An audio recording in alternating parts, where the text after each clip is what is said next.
네, 안녕하세요 여러분. 우리 지난 시간까지 법인세 이론 정리는 다 끝냈고요. 이번 시간부터는 연습 문제 한번 풀어보도록 하겠습니다. 여러분 교재 108페이지고 복습을 한번 하시고 좀 연습 문제를 통해서 여러분들이 아는지 모르는지 점검을 하셔야 돼요. 그냥 무작정 제 강의를 들으시면은 요 연습 문제 풀이를 들으시면 조금 문제가 아깝잖아요. 그렇죠? 그러니까 이제 문제를 직접 한번 풀어보시고 우리 2시간에 걸쳐가지고 풀이를 한번 해보도록 하겠습니다. 먼저 1번부터 볼게요. 108페이지입니다. 자, 어떤 문제들이 나온지 보겠습니다. 주식회사와 같은 법인의 소득에 대해서 국가가 부과징수하는 세금을 무엇이라고 하는가? 주식회사와 같은 법인한테 부과징수하는 세금은 법인세죠. 아, 이런 거 나오면 너무 어떻게 할까? 허탈한가요? 너무 어때요? 2번. 법인이 일과세기간 동안 사업활동에서 얻은 소득에 대해서 부과하는 법인세는 무엇인가요? 자, 우리 법인세 종류는 총 4가지가 있었습니다. 첫 번째, 각 사업연도 소득에 대한 법인세. 두 번째, 토지 등 양도소득에 대한 법인세. 기억나시죠? 세 번째, 청산소득에 대한 법인세. 네 번째, 미환류 소득에 대한 법인세. 이렇게 총 4가지 종류가 있었어요. 그런데 사업활동에서 얻은 소득에 대해서 매 과세기간마다 발생하는 소득금액 뭐라 그러죠? 각 사업연도 소득에 대한 법인세라고 하죠. 자, 3번 갑니다. 다음 중 법인세 납세 의무자의 납세 의무 범위에 관한 설명으로 가장 옳은 것은, 자, 요거 한번 정리를 해보고 가야 될 것 같아요. 납세 의무자가 우리가 본점이나 주사무소 또 실질적인 지배 관리 장소가 국내에 있느냐, 내국법인이냐, 국외에 있느냐, 외국법인이냐 이렇게 나눈다 그랬죠. 그래서 내국 영리 목적으로 하는 법인이냐 비영리 목적으로 하는 법인이냐로 나눌 수 있고, 외국 영리 목적으로 하는 법인이냐 비영리 목적으로 하는 법인이냐. 그래서 납세 의무자는 총 4종류로 나눌 수가 있었습니다. 그리고 법인세 과세하는 소득도 총 4개가 있었는데 각 사업연도 소득 금액, 그렇죠? 매 사업연도마다 발생하는 소득 금액, 얘가 사실상 제일 중요하고 우리가 공부했던 내용이었고, 다음에 토지나 주택을 팔았을 때 토지 등 양도소득에 대한 법인세가 있었고요. 그리고 우리 회사가 해산이나 청산 단계에서 발생하는 청산소득에 대한 법인세가 있었고, 그리고 대기업들이 기업의 잉여금을 환류시키지 않는 미환류 소득에 대한 법인세 총 4가지가 있었습니다. 어떻게 과세되는지 볼게요. 일단 각 사업연도 소득 금액은 모두 다 과세가 되었었는데 과세되는 범위가 조금씩 달랐습니다. 내국 법인과 외국 법인은 국내외 모두 과세소득으로 하느냐 아니면 국내에 있는 소득만 과세소득으로 하느냐의 차이가 있었고, 영리와 비영리에 대해서는 영리 법인은 당연히 각 사업연도 소득금액 전체 다 과세를 하는 거죠. 그런데 비영리 법인인 경우에는 수익사업과 관련된 소득에 대해서만 각 사업연도 소득금액을 과세를 하고 있었습니다.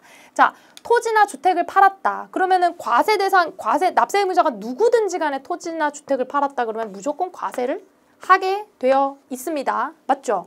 그런데 청산은 누구만 할 수 있어요? 내국 영리법인만 청산에 대해서 관심이 있어요. 비영리는요, 청산하거나 해산하면 비영리 법인이 이제 끝나게 되면 국가의 귀속이 돼요. 모든 재산들이. 그러니까 요거는 청산소득이라는 걸 판단할 필요도 없고, 외국에 대해서는 우리가 관심이 없죠. 자, 미환류 소득도 영리 내국법인에 대해서만 관심이 있고, 다른 나라에서 뭐 환류를 시키던가 말던가 관심이 없죠. 영리법인은 미환류 잉여금이라는 것 자체가 없고. 자, 그렇게 생각을 하시고 문제를 한번 보겠습니다. 자, 비영리 내국법인은 소득의 발생 원천을 가리지 않고 모든 소득에 대해서, 요거 조금 의심스러운데요. 비영리 내국법인이면 수익 사업에서 얻은 소득에 대해서만일 것 같은데, 영리 외국법인은 청산소득에 대한 법인세 납세 의무가 없죠. 외국에서 해산을 하건 청산을 하건 우리랑 상관이 없다니까. 자, 비영리 단체인, 보세요. 3일대학교가 비영리 단체예요. 얘가 등록금을 받아서 수익사업이 아닌, 일단은 등록금을 받아서 수익사업이 아닌 본래의 목적사업에 사용하더라도 법인세 부담이 있다. 여러분, 일단은 비영리 단체죠. 3일대학교가. 얘는요, 등록금을 받는 건 수익사업이에요. 등록금을 받는 건 우리 대학교의 수익사업입니다. 그럼 수익사업에 대해서 법인세 과세를 해야 되죠. 근데 그 수익사업으로 수익사업에 쓰건 본래의 목적사업에 쓰건 상관이 없어요. 그냥 벌어들인 수익사업에 대해서는 과세를 하는 거고, 어디다 쓰는지는 중요한 게 아니에요. 아시겠죠? 부담이 있다, 얘가 맞고. 자, 청산소득의 납세 의무자는 해산으로 소멸하는 모든 내국법인이므로 비영리법인도 청산소득의 납세 의무가 있다. 해가 잘못됐죠. 자, 4번 갑니다. 법인세법상 소득처분 중에서 법인에게 원천징수 의무가 없는 소득처분은 여러분 원천징수 의무가 있다는 얘기는 뭐예요? 소득처분을 한 것에 대해서 사후관리가 있다는 얘기예요. 소득세로 과세를 하기 위해서 원천징수를 하는 거거든요. 예를 들면 상여 같은 경우에는 우리가 소득의 귀속자에게 근로소득으로 과세를 하죠. 그렇기 때문에 얘는 원천징수를 할 거예요. 법인이.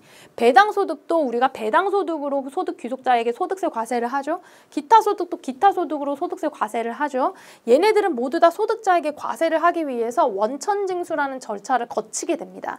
그런데 기타사회 유출은 소득의 귀속을 밝히지 않기로 했었죠. 그래서 얘가 정답이 되는 거고 원천징수에 대해서 조금 더 구체적인 사항은 소득세 가가지고 조금 더 보충을 할 겁니다. 아시겠죠? 근데 여러분 차이점은 이해하시죠? 기타사회 유출은 사후관리, 귀속자에게 소득세를 추가로 물지 않겠다라는 소득처분이었잖아요. 5번.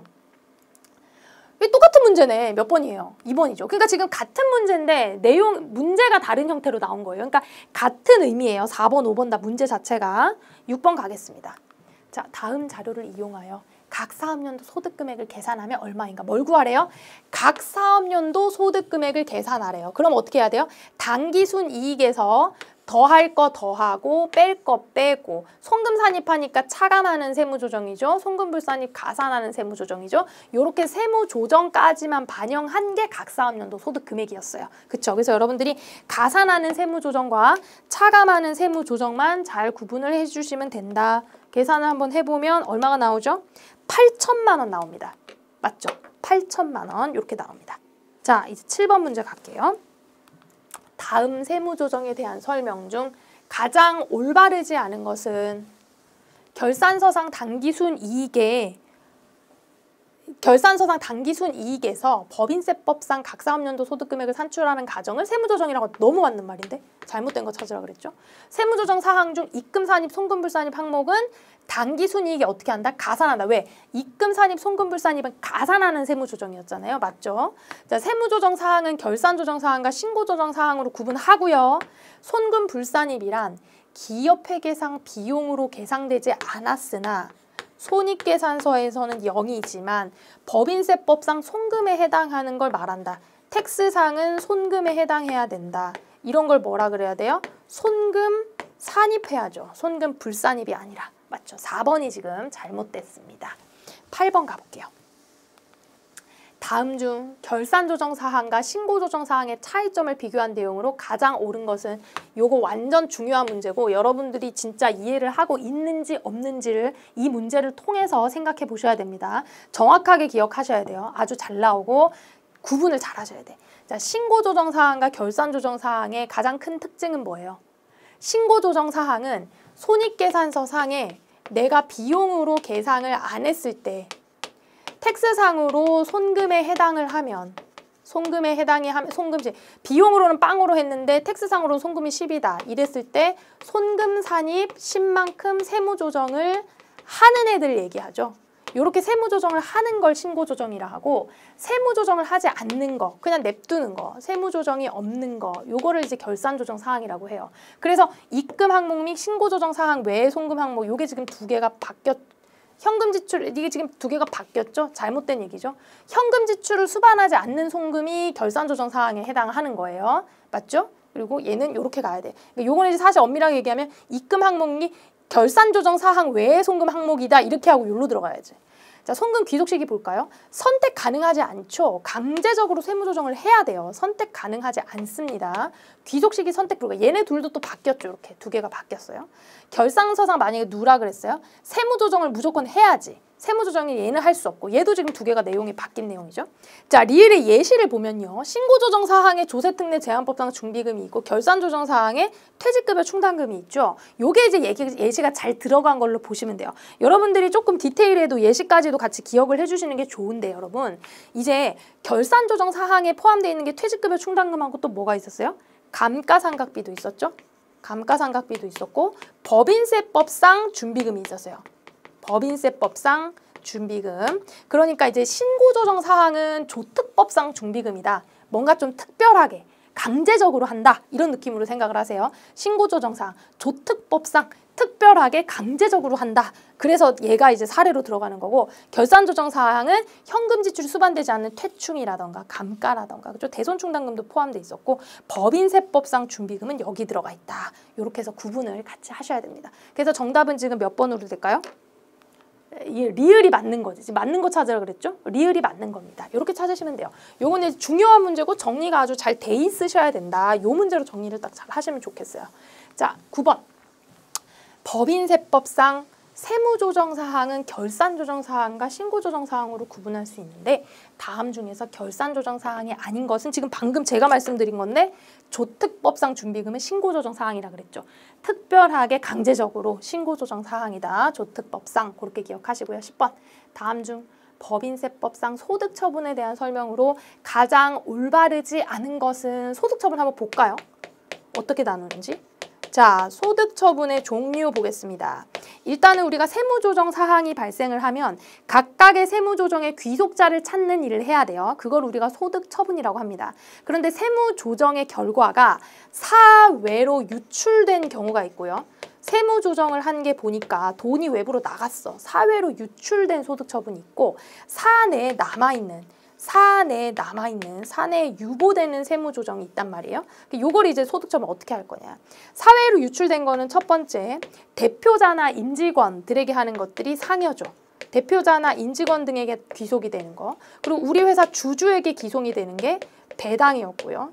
그리고 기타 친인척이라던가 다른 외부의 사람들한테 귀속이 되었다 그러면 기타 소득으로 받습니다. 네 번째, 기타 사회 유출은 법인이라던가 개인 사업을 하고 있다던가 그랬을 때 그쪽을 법인이나 개인 사업자에게 귀속이 되는 경우에 기타 사회 유출로 세무조정을 했었고, 특별히 기타 사회 유출, 무조건 반드시 기타 사회 유출로 해야 되는 것들이 몇 개가 있었죠. 어떤 건지 기억나세요, 여러분? 일단 대표적으로 접대비하고 기부금, 또 간주 임대료 기억나세요? 간주 임대료가 실질적으로 뭐 어디 유출된 게 아니잖아요. 우리 세법상 그냥 입금 산입하는 건데, 요런 애들 전부 다 기타 사회 유출하는 겁니다. 또 이자 비용 중에서 기타 사회 유출하는 애 있었죠. 지급이자 송금불산입 중에서 뭐 있었어요? 업무무관자산 지급이자 비용하고, 또 이자 비용에 대한 원천징수 상당액도 기타 사회 유출로 가는 겁니다. 아시겠죠? 요 정도 기억을 하시면은 되겠습니다. 교재 있는 내용 요 정도로 기억을 하시고, 맞죠? 원천징수 상당액. 다음에 사내 유보로 되는 경우에는 뭐가 있을까요? 자, 회계상 순자산이 세무조정 결과를 통해서 세무상 순자산보다 더 세무상 순자산을 더 크게 만들어. 얘를 이제 우리가 유보라 그러죠. 유보. 거꾸로 더 작게 만드는 거를 얘를 마이너스 유보 이렇게 합니다. 그래서 요거에 대해서 여러분들 판단할 때 웬만하면 재무상태표를 그려보는 걸 통해서 여러분들이 생각을 연습을 계속 하셔야 되고, 요거랑 요거는 사실은 이제 가산하는 조정, 입금산입, 송금불산입 경우에 요게 이제 나오고, 송금산입, 입금불산입인 경우에 요게 나온다 정도로 여러분 기억을 하시면 됩니다. 어쨌든 자산과 부채의 변동이 있을 때 유보의 소득처분이 발생한다. 정리가 좀 되셔야 돼요. 올바르지 않은 거 찾아볼게요. 사회 유출된 소득의 귀속자가 불분명한 경우에 대표자 상해로 처분한다. 왜? 법인은 대표자한테 이런 책임을 묻는 거예요. 그래서 1번이 맞죠? 1번은 맞죠? 자, 사회 유출된 소득의 귀속자가 임원 또는 사용인인 경우에는 상해로 처분하고, 귀속자에 대해서는 추가적인 소득세 과세를 한다. 맞죠? 그래서 여기서 어떻게 돼야 돼요? 얘네가 원천징수라는 과정을 통해서 각각의 귀속자에게 추가적으로 소득세가 과세가 돼요. 소득세가 과세가 됩니다. 상여는 근로소득세, 배당은 배당소득세, 기타소득은 기타소득이라고 과세가 되는데, 소득세는 각각의 소득을 구분하는 게 중요하고 우리가 소득세 가서 조금 더 디테일하게 배울 겁니다. 우리 지금 여기서 중요한 거는 소득세가 과세된다, 사후관리가 들어간다, 요런 경우에는, 자, 최초 세무조정 시에 유보로 소득처분이 된 경우에는 차기 이후에 반드시 반대의 세무조정을 통해서 정리가 되죠. 이런 거 뭐라 그런다 그랬어요? 반드시 추인이 일어난다라고 설명이 들었습니다. 소액주주가 아닌 출자 임원에게 귀속된 입금산입액은 배당으로 처분한다. 여러분, 출자한 임원, 출자도 했으니까 내가 주주이기도 하고 임원이니까 직원이기도 하죠. 그러면 배당을 해야 돼, 상여를 해야 돼? 이럴 때는요. 배당이 아니라 상여를 하는 거예요. 이렇게 디테일한 것까지 같이 기억을 좀 해주시면 좋겠네요. 11번. 다음 중 소득 처분의 종류가 동일하지 않은 것은 이런 거 문제는 이제 탁 보고 탁 넘어가야지. 몇 번이에요? 4번이죠. 왜? 기타 사회 유출. 얘네들은 뭐 해야 돼? 한도초과 송금불산입 유보, 한도초과 송금불산입 유보, 단기매매증권 평가 손실이죠. 평가 손실 인정해요, 안 해요? 안 해요. 송금불산입 얘도 유보지. 왜? 단기매매증권이라는 자산가액이 변동될 거니까. 맞죠? 12번. 다음 중 사회 유출의 유형과 귀속자에 대한 과세 여부에 대한 설명으로 가장 올바르지 않은 것은 쫙 보세요. 뭐예요? 기타 사회 유출. 기타 사회 유출은 사후에 소득세 과세를 더 안 할 거라니까. 그쵸? 기타 사회 유출은 사후 관리를 하지 않습니다. 원천 징수도 하지 않아요. 13번. 다음 중 법인세법상 손익의 귀속 시기에 관한 설명으로 가장 옳은 것은 귀속 시기 나왔네. 귀속 시기 나왔습니다. 자, 금융기관 이외의 법인이 수입하는 이자 수익의 귀속 시기. 자, 귀속 시기 조금 정리를 해봐야 될 것 같은데. 자, 잠깐만 일기 좀 지울게요. 이제 얘네를. 자, 우리 법인세법상 귀속 시기도 정리를 조금 한번 해봐야 되니까 보겠습니다.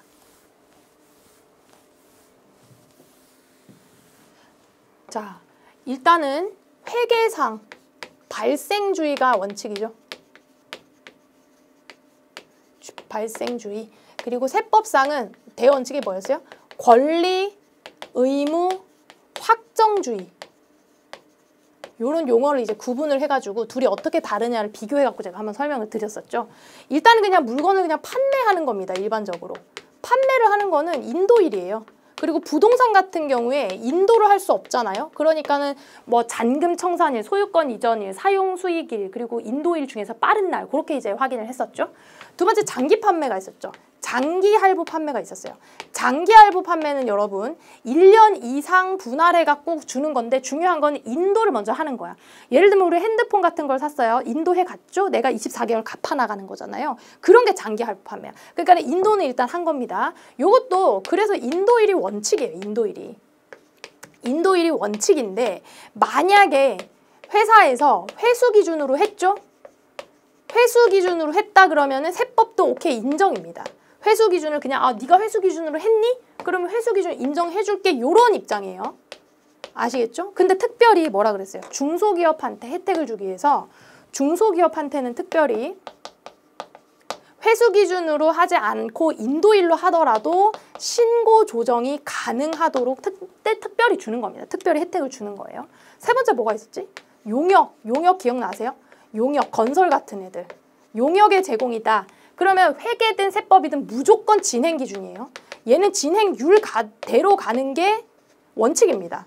뭐 장단기를 구분할 게 아닙니다. 진행 기준으로 가는 게 원칙이에요. 장단기는. 그런데 어떻게 해야 돼요? 진행 기준 원칙인데 중소인 경우에 중소에도 특례죠. 중소기업이고 1년 내에 단기 공사인 경우에 인도 기준으로 하는 거 인도일 기준으로 하는 거를 허용을 해주겠다는 거지. 인도일 기준으로 하는 것. 신고 조정으로까지 세무 조정으로도 허용을 해주겠다. 요게 이제 그 중요한 내용이었고 네 번째가 이제 뭐가 있었냐면 이자 수익 대한 게 있었죠. 이자 수익하고 이자 비용. 요거 두 개도 여러분 잘 구분을 하셔야 돼요. 일단 회계상으로 이자 수익과 이자 비용은요. 발생주의 원칙입니다. 그래서 우리가 기말에 12월 31일에 이자 수익에 대해서 미수이자 이사주익 잡았고 이자 비용에 대해서 이자 비용 미지급 비용 잡았잖아요. 그쵸? 미지급 이자 이런 거 잡았잖아요. 그게 왜냐면 실질적으로 이자 수익이 들어오지 않고 이자 비용이 지급되지 않더라도 발생주의에 따라서 기말에 분계를 한 거예요. 근데 세법은요. 현금주의를 따르죠. 현금주의를 따르기 때문에 내가 정확하게 받은 날 그리고 이자 비용 같은 경우에는 준 날 이렇게 가야 돼요. 이렇게 따라가야 돼. 그런데 이자 비용에 한해서만 단 만약에 발생주의를 처리를 했으면 발생주의를 인정한다라는 게 있었죠. 요거까지예요. 요거 구분해서 잘 하셔야 됩니다. 자, 1번 볼게요. 금융기관 이외의 법인이 수입하는 이자 수익. 얘 얘기하는 거 얘. 얘는요. 발생주의로 인식하면 돼요? 안 돼요? 안 돼. 무조건 현금주의로 가야 돼요. 잘못됐죠?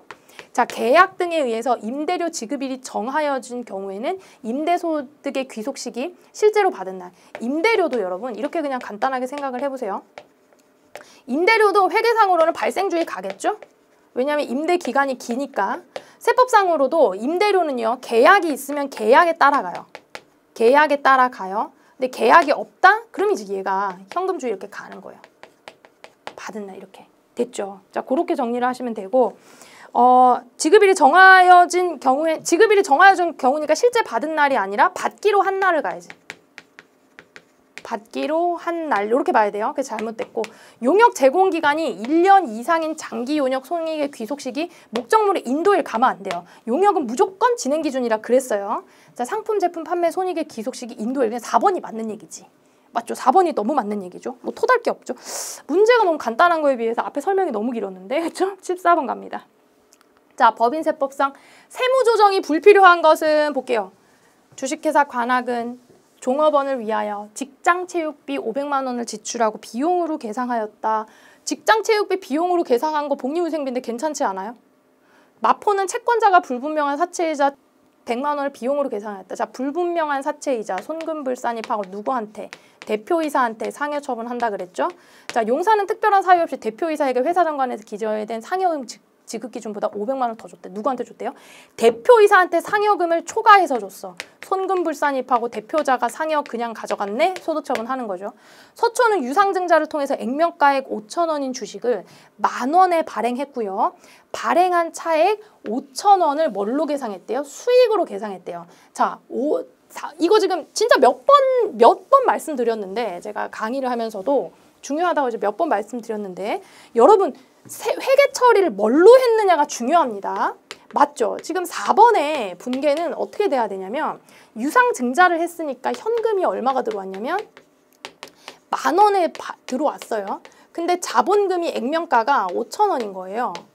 맞죠? 그럼 나머지 5천 원에 대해서 원래 뭐가 들어가야 돼요? 주식 발행 초과금이 들어가야 돼. 맞죠? 주식 발행 초과금은 어디에 들어가는 애요? 재무상태표에서 얘는 자본, 잉여금으로 들어가는 애예요. 그래서 요 분계만 봤을 때는 수익 비용이 있다 없다? 없다고. 그러면은 우리 주식 발행 초과금은 얘는 원래 입금 불산입 항목이니까 회계상 수익 처리를 안 했는데 세무조정을 할 이유가 있어요? 없죠. 근데 문제는 뭐냐면 얘는 수익으로 계상을 했대. 그러니까 여기 주식 발행 초과금으로 한 게 아니라 여기를 수익으로 계상을 한 거야. 자비이익이든 뭐가 됐던 간에. 그러니까 회계상 수익을 잡아버린 거지. 텍스상은 수익인데 아닌데 입금 불산입인데 이럴 때는 어떻게 해야 돼요? 세무조정을 해줘야지. 입금 불산입 해줘야지. 얘는 이제 자본과 관련된 거니까 기타 이렇게 들어가는 겁니다. 불필요한 거 1번이죠. 아시겠죠, 여러분? 요렇게까지 조금 아셔야 돼요. 회계 처리가 어떻게 됐는지에 따라서 있고 없고가 달라져요. 세무조정을 하고 안 하고가. 15번. 기밀비에 대한 소득처분으로 가장 옳은 것은 기밀비 800만 원을 누구에게 자, 이게 중요하네. 누구에게 지급했는지를 공개를 안 합니다. 자, 공개를 안 하면 누구한테 간다? 그치, 대표자한테 가야지. 대표자 네가 잘못한 거야. 113페이지 16번. 다음 중 세무조정에 대한 소득처분 중 가장 옳은 것은 자, 감가상각비 한도를 초과했는데 갑자기 누구한테 배당을 줄 거야. 접대비 한도 초과했는데 기타 사유 유출 맞죠? 퇴직급여 충당금 한도 초과했는데 이거 갑자기 기타 가면 어떡합니까? 단기매매증권 평가이익 상여 다 잘못이죠. 유보, 입금불산입이니까 마이너스 유보 이렇게 가는 겁니다. 17번. 3일에 21기 이에 따라 상여 또는 배당으로 소득처분할 금액은 각각 얼마인가? 상여 또는 배당이네요. 자, 직원 또는 임원이 아닌 개인 대주주에게 가지급금 인정이자 개인 대주주한테 가지급금 인정이자 갔으니까 입금 산입하고 뭘로 처분할까요? 배당으로 처분해야지. 200만 원.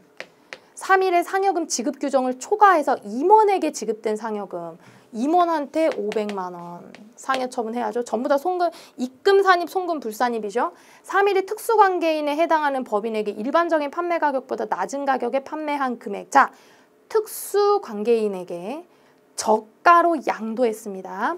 부당행위 계산 부인이죠. 그래서 얘도 입금 산입을 할 텐데 요게 지금 대상이 누구예요? 특수관계 법인이잖아요. 그 법인은 소득처분 뭐가 돼야 돼? 기타 사회 유출돼야 되잖아요. 그러니까 전부 다 세무조정은 있는데 소득 귀속 대상자가 누구냐를 찾아보는 거예요. 그럼 지금 소득처분할 금액은 상여하고 배당만 찾는 거니까 이거네. 상여 500, 배당 200. 왜냐하면 특수관계 법인은 기타 사회 유출할 거니까. 어려운 거 아니었어요. 18번 갑니다. 자, 다음 중 법인세법상 입금에 해당하지 않는 것은 자, 요런 식으로 입금하고 송금을 여러분들이 잘 알고 있느냐 찾는 문제가 나온단 말이에요. 이런 것도 이제 잘 찾으실 수 있어야 돼요, 우리가. 입금에 해당하지 않는 것은 자산 수증이 무조건 입금이죠. 매출액 입금이죠. 자산 임대료 뭐 입금이 아닐 이유가 있어요? 주식 발행 초과금은 입금 불산입으로 열거되어 있죠. 그렇죠. 출자와 관련된 거. 19번. 법인세법상 입금 불산입 항목이 아닌 것은 이렇게 나온다고. 이번에는 입금 불산입이 아닌 걸 찾아봐. 입금 불산입이 아닌 거. 감자차익, 자본과 관련된 거니까 주식 발행 초과금, 감자차익 싹 다 입금 불산입 항목이었죠. 법인세 환급액 왜 입금 불산입이에요? 법인세 비용 자체가 송금 불산입이니까 얘가 환급된 거는 입금 불산입 처분을 해야지. 국세의 과호납금 환급금에 대해서 이자가 나오죠. 법인세를 환급해 줄 때 이자도 같이 준단 말이에요. 이렇게 이자, 환급된 이자를 입금 산입해서 세금을 또 때리면 어떡해. 너네가 잘못해서 이자까지 줬는데. 입금 불산입, 입금 불산입, 입금 불산입입니다. 간주임대료는 입금 들어가야죠. 그렇죠? 20번. 다음은 3일은 다음의 자료를 기초로 단기매매 증권에 대해서 아래와 같이 회계 처리를 했습니다. 이 경우 필요한 세무조정으로 가장 옳은 것은 보니까 어떻게 했냐면 일단 취득가액이 100만 원이고 공정가치가 120이라 가지고 단기매매 증권 평가이익을 회계상 계상했습니다. 손익계산서에 계상했다는 얘기니까 수익으로 20만 원을 잡았다는 얘기네. 맞아요? 그런데 세법상은 단기매매 증권 이런 거 평가하는 거 인정해요, 안 해요? 인정 안 합니다. 입금하면 안 돼요. 입금하면 안 돼요. 그러면 입금 불산입 20만 원이 되겠네요. 맞아요? 그런데 단기매매 증권이 장부상의 가액이 변동했을 거니까 입금 불산입 20만 원 하고 마이너스 유보. 순자산이 줄어드는 소득 처분 마이너스 유보하면 되겠네요. 뭐 어려운 거 아니었고요. 됐죠? 21번. 3일의 손익계산서 일부입니다. 이게 잘렸으니까 제가 교재를 볼게요. 손익계산서 일부가 이렇게 돼 있고 자, 21기 법인세 세무조정 사항에 대한 다음의 설명 중 적절하지 않은 것은 자, 교재 보니까 115페이지에 손익계산서를 보니까 일단은 뭐 우리가 알고 있는 손익계산서 모양대로 돼 있어요. 매출액, 매출원가, 영업의 비용 보니까 유형자산 평가손실, 단기매매증권 평가손실, 잡손실은 대표이사 자택을 수리했네. 대표이사 자택을 수리해주면 업무랑 관련이 없잖아. 그쵸? 눈에 이제 조금 대충 보이시죠? 보겠습니다. 동그라미 1번. 자, 재고자산 평가손실은 법인세법상 재고자산 평가 방법을 어떻게? 저가법으로 신고를 한 후 취득원가와 시가 차이를 계상한 것으로 세무조정은 발생하지 않는다. 자, 우리가 평가 손실은 원칙적으로 세법상 인정되지 않습니다. 근데 평가 손실이 인정되는 경우가 있었어요. 자, 언제 인정되냐? 첫 번째 재고자산인 경우에 저가법으로 우리가 신청을 하고 저가법으로 한다고 했을 때 시가와 장부가액 중에서 작은 금액으로 할 수가 있어요. 적용을 할 수가 있었어요. 평가손실 인정한다 그랬어요. 그리고 아예 이 재고가 부패하거나 막 파손돼가지고 아예 재고의 가치가 없어진 거야. 이해되시죠? 그런 애들은 좀 까줘야지. 이런 경우에는 평가손실 인정을 해줍니다. 그리고 유가증권에 대해서도 주식이라고 생각을 해보세요. 주식이 어떨 때 종이 쪼가리가 돼요? 주식도 평가손실 인정 안 해, 원래. 아까 단기매매증권 평가손실 인정 안 했잖아요. 그렇게 인정 안 하는데 주식이 아예 종이 쪼가리가 되는 경우가 있어. 막 회생계획인가 받아가지고 파산하고, 그쵸? 부도나고 막 이런 경우. 부도나고 파산하고 이러면 종이 쪼가리 됐잖아요. 평가손실 인정해야지. 실질적으로 사라진 거나 다름없는데. 그런 경우가 있었고 유형자산인 경우에 자산, 우리 회사 자산인 경우에도 어떨 때 평가손실을 인정하냐면 재해가 발생하거나 화재가 나거나 이런 식의 경우에만 평가손실을 인정을 해줬었단 말이에요. 그러니까 예를 들어 저가법으로 신고를 하고 평가를 했으면 세무조정 발생하지 않는 거 맞습니다. 유형자산 평가손실은 홍수로 침수된 공장 설비에 대한 평가손실이니까 얘도 발생하지 않겠죠. 왜? 평가손실 인정하니까. 유형자산 평가손실 15만 원 잡혀있네. 맞는 얘기고 단기매매증권 평가손실은 기말의 유가증권 시세의 급격한 하락 이런 거는 사유가 안 돼요. 급격하거나 말았거나 얘가 종이 쪼가리가 되지 않는 이상 또 올라올 수가 있어. 그러니까는 얘는 안 됩니다. 잡손실은 업무무관 경비니까 송금불산입을 합니다. 그리고 대표이사 지불 수리한 거니까 대표이사 상여로 처분이 되는 겁니다. 자, 괜찮죠? 22번 갑니다. 법인세법상 입금 항목은 자회사로부터 수령한 임대료를 받았는데 입금이죠. 간주임대료 입금이죠. 가산세, 법인세, 가산세 자체는 여러분 송금불산입이죠. 근데 얘가 환입이 됐어. 그럼 입금불산입인 거예요. 각 사업연도 소득으로 이미 과세된 소득. 여러분 과세가 이미 한 번 됐는데 입금으로 잡혀 있으면 얘는 입금불산입 돼야죠. 이게 2월 과세 문제 있었잖아요. 그죠? 요거. 그래서 가와 나 얘가 입금이겠네요. 어렵지 않았죠? 여러분 잘 찾으실 수 있을 겁니다. 23번. 다음 자료를 기초로 법인세법상 입금 금액을 계산하면 얼마인가? 자, 입금 찾아볼게요. 일단 법인세 자체가 손금불산입이니까 환급액은 얘는 손금불산입이어야 되고 감자 차익은 얘는 뭐예요? 입금불산입이죠. 왜? 응? 출자와 관련된 거. 주식 발행 초과금, 간작차 이런 거 전부 다 입금불산입이라고 그랬잖아요. 자, 채무 면제이익, 세무상 결손금이 없어요. 그럼 얘는 그냥 자연스럽게 입금인 거예요. 당연히 입금인 거고 간주 임대료도 당연히 입금인 겁니다. 자연스럽게. 다른 말이 없어요. 임대료 수익 뭐 이게 뭐 다를 게 있나요? 임대료가 들어온 건데 입금인 거죠. 얼마일까요? 7,300이네. 됐죠? 24번. 자, 결산 시에 차입금에 대해서 발생주에 따라 이자 비용을 3천만 원을 계상했대요. 자, 어떻게 했다는 얘기냐면 차변에 이자 비용 3천만 원 이렇게 계상을 했다는 얘기예요. 대변에 발생주에 따라 한 거니까 뭐 미지급 이자 이렇게 했겠지. 미지급 이자, 미지급 비용 이런 걸로 분계를 이런 식으로 했겠죠. 12월 31일에 결산 시에. 자, 19기에 필요한 세무 조정을 하면 보니까 24번에 자 3일이 21기에 지금 발생주에 따라서 이렇게 계상을 한 거고 근데 이제 19기에 필요한 세무조정을 하라고 했는데 요거 지금 제가 생각했을 때 이거 오타거든요. 그냥 21기 단기 거 그냥 생각을 하세요. 요게 아마 수정이 교재에서 안 된 모양인데 자 올해 필요한 세무조정을 어쨌든 하란 얘기예요. 지금 우리한테 중요한 건 뭐냐면 21년 7월 1일 날 이자 21년 7월 1일부터 내년 6월 30일까지 빌렸는데 내년 6월 30일 날 6천만 원을 지급하는 거지만 지금 기말 시점에는 이미 기간이 지나간 3천만 원에 대해서는 비용으로 발생주의로 잡았다는 얘기잖아요. 근데 아까 여기서 제가 그 저기 적어드린 것처럼 이자 비용에 대해서는 어땠어요? 회계 기준에 따르면 발생주의로 하지만 세법에 따라서는 현금주의로 가야 된다 그랬죠. 그러니까 실질적으로 이자 비용을 지금 이번에 계상을 하면 돼요, 안 돼요? 이번에 계상을 하면 안 돼.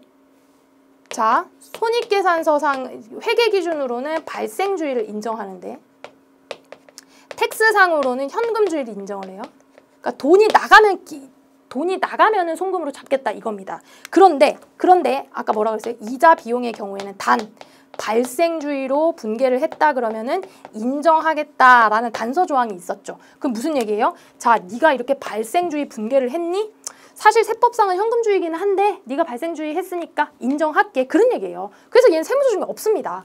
이해되시죠? 왜냐면은 회계상의 발생주의를 세법상 인정을 했기 때문에 세무조정을 할 게 없는 거예요. 의견이 똑같은 얘기예요. 25번. 그런데 25번에서는 어떻게 했냐면 은행에 미수이자 300만 원을 계상한 거예요. 자, 이번에는 어떻게 했냐면 차변에 미수이자 300만 원을 대변에 이자 수익으로 잡았겠죠.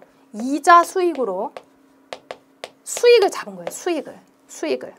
자, 손익계산서상에 이자 수익을 300을 잡은 거야. 근데 이게 실제 돈이 들어온 때가 아니죠. 세법상 이자 수익의 귀속 시기는 현금주의이기 때문에 돈이 들어올 때 받아야 돼요. 그래서 텍스상으로는 사실은 올해는 이자 수익이 빵이어야 돼요. 그쵸? 요거는 단서 조항 같은 거 없어요. 이자 수익이 발생주의로 분계를 하면은 세법도 인정해 줄게 뭐 이런 거 없었단 말이에요. 그러니까 요거에 대해서는 어떻게 해야 될까요? 입금불산입 세무조정이 들어가야지. 입금불산입 세무조정이. 미수이자는 이제 자산이니까 자산의 변동에 대한 거라서 마이너스 유보. 그래서 들어가는 겁니다. 24번하고 25번은 이자 비용일 때 하고 이자 수익일 때 하고 얘기가 달라요. 그러니까 요거 다른 걸 여러분들 이해를 잘 하셔야 돼요. 아시겠죠? 두 개 구분하면서 문제를 잘 풀어보세요. 26번 갈게요.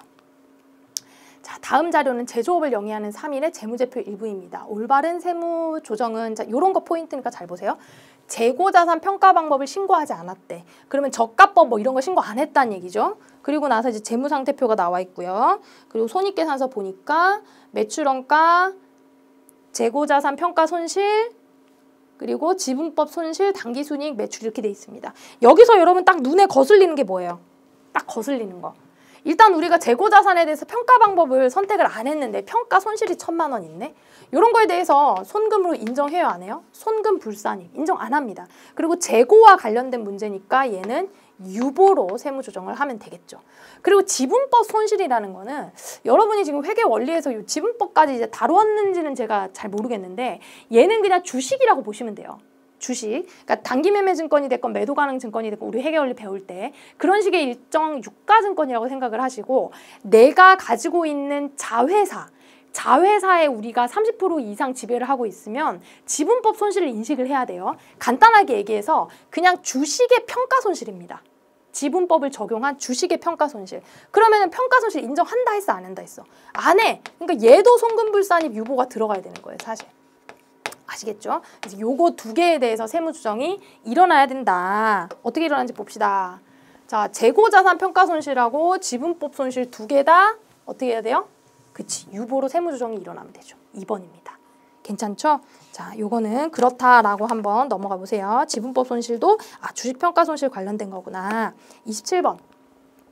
법인세법상 송금으로 인정되지 않는 항목으로 옳은 것은 자, 송금 나왔네요.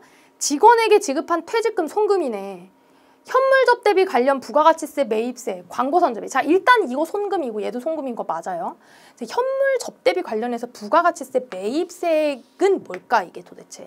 여러분, 자, 접대비를 우리가 지출을 할 때 세금계산서를 받았다고 쳐보세요. 세금계산서 무슨 홍삼 같은 거 사면은 세금계산서 받을 수 있을 거 아니에요. 그래서 100만 원치를 샀어. 그래가지고 이제 현금으로 얼마가 나가냐면 110만 원이 나간 거예요. 그러면 접대비로 원래 100만 원이고 부가가치세 10이 있으니까 얘가 부가가치세 뭐가 돼야 돼요? 대급금이 되는 게 맞죠? 맞아요? 맞아요? 근데 접대비는 뭐야? 얘는 매입세 불공사유잖아요. 불공사유. 부가가치세 대급금을 공제받을 수가 없습니다. 공제받을 수가 없기 때문에 전체를 110 전체를 접대비로 보는 거예요. 그러니까 여기서 얘기하는 건 부가가치세 매입세액이라는 건 얘 얘기하는 거죠. 부가세 대급금. 접대비와 관련된 부가가치세 매입세액은 원래 접대비가 불공이기 때문에 접대비로 포함이 되는 겁니다. 다시 얘기해서 손금이 맞다는 얘기야. 송금이 맞다는 얘기입니다. 왜냐하면 포함을 하니까 비용에다가 공제 못 받으면 포함해야지. 폐수배출 부담금은 뭘까요? 우리 왜 그 가산세라던가 과태료던가 의무 불이행하거나 법을 위반하거나 이런 것들은 실질적으로 지출이 돼도 송금 불산입 된다 그랬죠. 그런 거다. 폐수 배출에 대한 부담금은 송금 불산입 사항이다. 자, 그렇게 생각을 한번 해보세요. 28번 가겠습니다. 자, 28번. 손금과 손금 불산입 항목을 올바르게 짝지은 것은 자, 어떻게 짝지었나 볼게요. 손금하고 손금 불산입. 종업원에게 급여 지급을 기준을 초과했대. 근데 누구한테? 종업원한테 많이 줬다는 얘기예요. 종업원한테 많이 준 건 괜찮죠? 손금입니다. 접대비 한도 초과액 뭐예요? 손금 불산입입니다. 업무랑 상관없는 경비 뭐예요? 손금 불산입이고요. 징벌적 손해배상금 뭐예요? 징벌적 손해배상금 손금 불산입입니다. 요렇게 여러분 우리 손금하고 손금 불산입 할 때 공부했던 거 기억나시죠? 그래서 정답을 찾으면 요렇게 되겠네. 기억만 손금, 니은 디귿 리은 손금 불산입. 29번. 법인세법에 의해서 손금 산입이 가능한 항목들만의 조합은 무엇인가요? 손금 찾으란 얘기예요. 손금. 주식 할인 발행 차금 뭐예요? 손금으로 인정하지 않죠. 자산의 임차료 손금 맞죠. 유형 자산의 수선비는 뭐 이상할 게 있어요? 손금 맞죠. 업무랑 상관이 없답니다. 손금 불산입해야죠. 법인의 급여 지급 기준에 의해서 지급되는 상여금. 지급 기준 안에 있는 상여금이란 얘기잖아요. 손금 맞지. 니은 디귿 미음 요렇게 찾으시면 돼요. 30번. 자, 임대보증금이나 전세금을 받는 법인에 대해서 임대보증금들의 일정 비율에 해당하는 금액을 임대료로 간주하는 거 간주임대료 입금산입 맞죠? 31번. 3일이 채권자로부터 5,000원의 차입금을 채무 면제를 받으면서요. 이렇게 분개를 했습니다. 자, 세무상 결손금이 없대. 채무 면제 이익을 세무상 결손금으로 충당하게 되면 세무상 결손금으로 충당한 것에 대해서는 입금 불산입을 하죠. 채무 면제 이익하고 자산 수증 이익은 손익계산서상의 수익이에요. 그러면 수익으로 인식 잘 했고 세법상도 입금이니까 둘이서 잘 한 거죠. 의견이 일치하지. 세무조정이 불필요합니다. 32번. 다음 자료를 이용해서 법인세법상 송금불산입액을 계산하면 얼마인가? 법인세는 무조건 송금불산입이에요. 채권자가 불분명한 사채이자 송금불산입이에요. 특별히 이제 상여처분 되겠죠. 벌금, 과태료, 가산금, 송금불산입이에요. 의무불이행, 불법행위한 거. 토지평가 손실. 단순히 시가가 하락해갖고 토지평가 손실을 잡았어? 이런 거 인정해요, 안 해요? 안 해요. 안 해요. 그러면은 다더해야 되겠네? 이 다더하는 거 맞나요? 다더하면 얼마일까요? 2억에 1,500에 5에 2. 그러면 2억 4천이네. 이거 맞죠? 이렇게 여러분 찾으시면 돼요. 어려운 문제 아니었던 것 같고. 33번. 자, 법인이 임원 또는 사용인을 위해서 지출한 3일의 복리후생비 보조 원장의 일부이다. 이 중에 법인세법상 손금으로 인정되지 않는 금액은 무엇인가? 보니까 일단 전기료가 나갔어요. 전기료 나간 게 뭐 이상할 거 없죠? 손금이고 비용이고 제대로 됐고 수도광열비도 잘 나갔어. 근데 이제 눈에 딱 거슬리는 게 뭐예요? 과태료하고 벌가금. 얘네 둘은 지금 세금과 공과 비용 계정으로 들어가 있다는 얘기잖아요. 비용으로 인정하면 돼야 안 돼? 안 되죠. 그래서 요거에 대해서 손금불산입 들어가야 되겠네. 150만 원만큼. 자, 다음 중 송금불산입 항목을 분류하면 감가상각비를 한도 초과했습니다. 손금불산입 양도자산의 장부가액은 손금산입이죠. 양도자산의 양도가액은 입금산입이었고 각 사업연도 소득으로 이미 과세가 된 소득은 입금불산입으로 본다 그랬죠. 2월 과세된 거. 법인세 자체는요. 손금불산입입니다. 주식발행 초과금 뭐예요? 입금불산입이고요. 지방세 과호납금, 환급금, 이자는 입금으로 보지 않는다 그랬죠? 입금 불산입입니다. 송금불산입만 찾으라 그랬으니까 요거네. 기억, 리을 요렇게 야 요거는 혼합됐네. 막 입금, 송금 막 다 혼합됐네 여러분. 35번. 다음 자료를 이용해서 법인세법상 입금 금액을 계산하면 얼마인가? 자, 입금만 한번 찾아봅시다. 임대료 수익 입금. 법인세가 원래 송금불산입이었는데 환급됐다고 입금일까요? 아니죠. 간주임대료 입금일 거고 손금에 산입한 금액 중에서 환입되면 얘는 입금이지. 맞죠? 이미 송금에 산입했는데 돌아왔어? 그럼 얘는 입금 잡아야죠. 상여금, 한도초가 없는 상여금? 이건 뭐예요? 이건 손금으로 가야지. 갑자기 나서 깜짝 놀랐어요. 손금으로 가야지. 그럼 얼마가 될까? 1,800이네. 얘 이렇게 가야 되니까. 됐죠? 36번. 자, 법인세법상 재고자산 및 유가증권 평가에 대한 설명이다. 다음 중 가장 옳은 것은 요거 생각해보세요. 유가증권은 총평균법 또는 이동평균법 중에서 법인이 신고한 방법에 의한다. 자, 유가증권 평가 방법의 신고 및 변경 신고 방법은 재고자산의 경우와 동일하다. 이거 맞고요. 법인세법상 재고자산을 저가법으로 평가하는 것은 허용하지 않는다. 법인세법상 재고자산을 저가법으로 평가하지 않는다? 이거 잘못된 것 같은데? 자, 법인은 재고자산의 종류별로 또는 법인의 영업장별로 각각 다른 재고자산 평가 방법을 적용할 수 없다. 적용할 수 있어요. 각각 다르게. 그래서 옳은 거는 여러분 2번이고요. 요건 이제 왜 잘못됐냐면 유가증권이 주식하고 채권이 있잖아요. 그러니까 걔네는 총평균법, 이동평균법 그리고 이제 개별법까지 할 수 있어요. 개별법은 채권에만 적용할 수 있지만 개별법까지 같이 선택을 할 수 있죠. 그래서 이제 얘는 조금 확 틀렸다 그러기는 제가 조금 마음이 저거는 하지만 어쨌든 얘가 빠져가지고 가장 옳은 것은 아니다. 2번으로 여러분들이 정답을 잘 찾으시면 될 것 같습니다. 여러분 제가 36번까지 풀어드렸고요. 뒤에 문제는 제가 좀 강의를 나눠가지고 다음 시간에 계속해서 풀어보도록 하겠습니다. 수고 많으셨습니다.